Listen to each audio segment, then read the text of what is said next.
Hey guys, Adrian Morrison here, and welcome to the overview of split testing.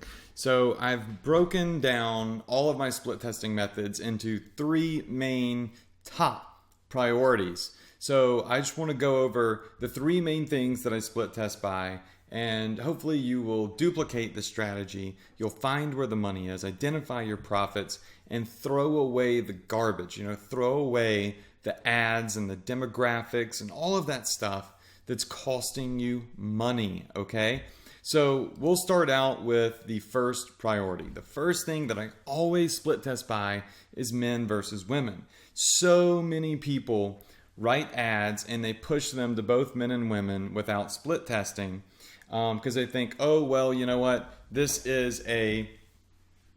particular ad here is a unisex ad, so both men and women like it. Well, that's being freaking lazy, okay? Don't do that. Men will always respond different than women and vice versa. Have you not seen the books, Women Are from Venus and Men Are from Mars or whatever? I mean, there's a reason, that men are different than women. We respond to different things, and even if it's for the exact same product, there's going to be a different ad that's going to appeal to men than there are women. We're just completely different animals, I guess you could say. So men versus women. So when you're in Facebook ads and you're split testing men versus women, you're going to see this little button that just popped up. And by default, it's going to be on all. Never, ever leave it on all. If you're leaving it on all, you're costing yourself money.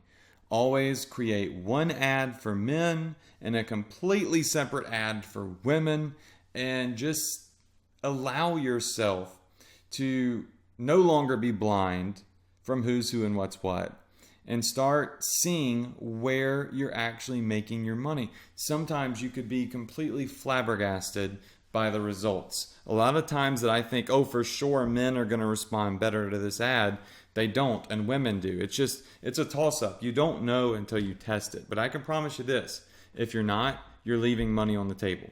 Because so many times I found that only one of the two were actually profiting for me, and it was a unisex product. In other words, it's a product for both men and women. But since I split test men versus women, I can easily go in and turn off the ad to men or turn off the ad to women if it's losing me money. So priority number one is always going to be gender. Very, very important. All right, now we got priority number two. Priority number two is age groups. So different ages, you're going to be in different stages of your life. Look, right now I'm 30 years old. And just 5 years ago, at 25, I dressed differently. I thought differently. I had different goals. I envisioned my life completely different interests, and now here I am. And my whole entire wardrobe, when I look at pictures of me from 5 years ago, it's just freaking, I can't even believe that's me. And it's just how life is, as you grow, your interests and everything change, and your vision changes. Heck, your taste buds even change. So I always split test by age group. Even if I feel like everybody will love the product, I still split test by age group. So I start out by split testing 25 to 34, 35 to 44, 45 to 54, and then 55 to 65 plus. So that means I've legitimately got 4 different ads, and each ad goes to a different age group. Now in Facebook, you can do that by looking at this little button that says 18 through 65. When you're targeting your ads, you can go in there and you can select your age groups. But I recommend when you do a split test, you do it exactly like the numbers I've shown you to the left. One ad to 25 to 34, one ad to 35 to 44, and so on and so on and so on. Because that's the way that Facebook breaks it up in the reporting tab, which you will see later on in this video series when I show you how to identify split tests using the reports tab. So age groups, very important. I can't tell you how many times I've been running an ad to a massive group of people, let's just say football fans, 25 plus year olds, heck, 18, 15 plus year olds, could like something like a specific football team, right? But that doesn't mean they're all going to buy a shirt. And since I split test my ads by age group, I can easily go in, identify which ones are costing me more money and which ones are making me more money. And at the end of the day, I just simply turn off the ads to the age group demographic that is losing me money. So many times people are running ads blind, having no idea what age group's really truly profiting for them. And you may have a profitable ad without doing the split test, but you're still losing money most likely. So pull away the garbage, trim the fat, and leave yourself with a nice, lean, profitable campaign. People always ask me, Adrian, how do you have 2,000% return on investment? Heck, even the top guys that the selling platform represent, the managing partners, said, Adrian, how are you getting such high ROI? We've really never seen something like this before with a lot of our sellers.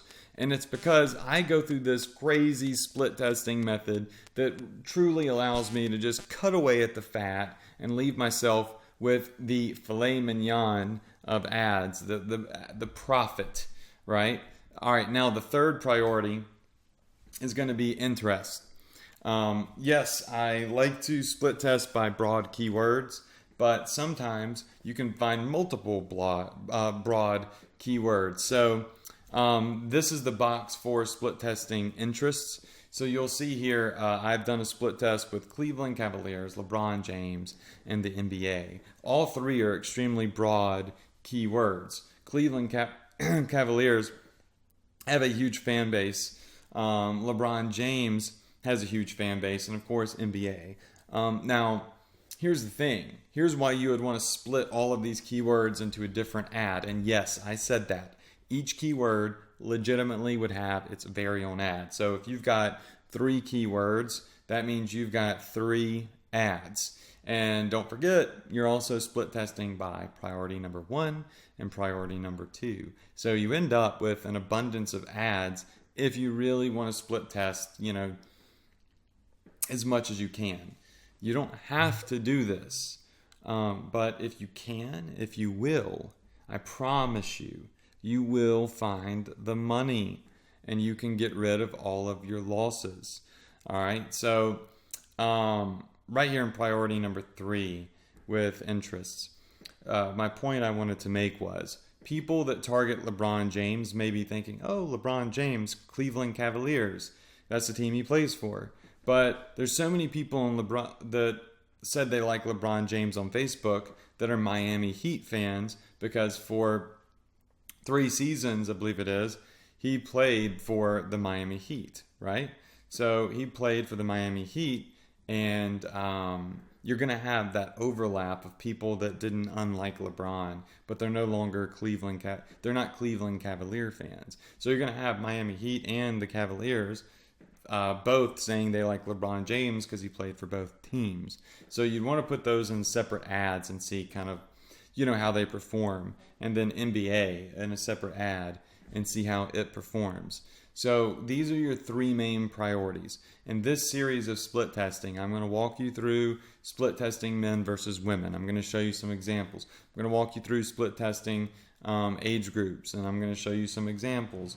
And then, of course, I'm going to walk you through split testing interests and identifying which keywords are profitable or that are getting you the most traffic and the highest click-through rate. Guys, this is how you get down, to the dollar, to the penny, if you will, and you find out where your profit is, and you get rid of any non-profit stuff. You get rid of any low ROI ads, and you just have a lean cut campaign that's just pouring out money, and you can relax, and you're not worried about spending a bunch and losing a bunch. But you have to follow this blueprint. You have to follow this strategy. This is the way that it must be done if you want to do it right. So go through this series, and I hope you freaking crush it.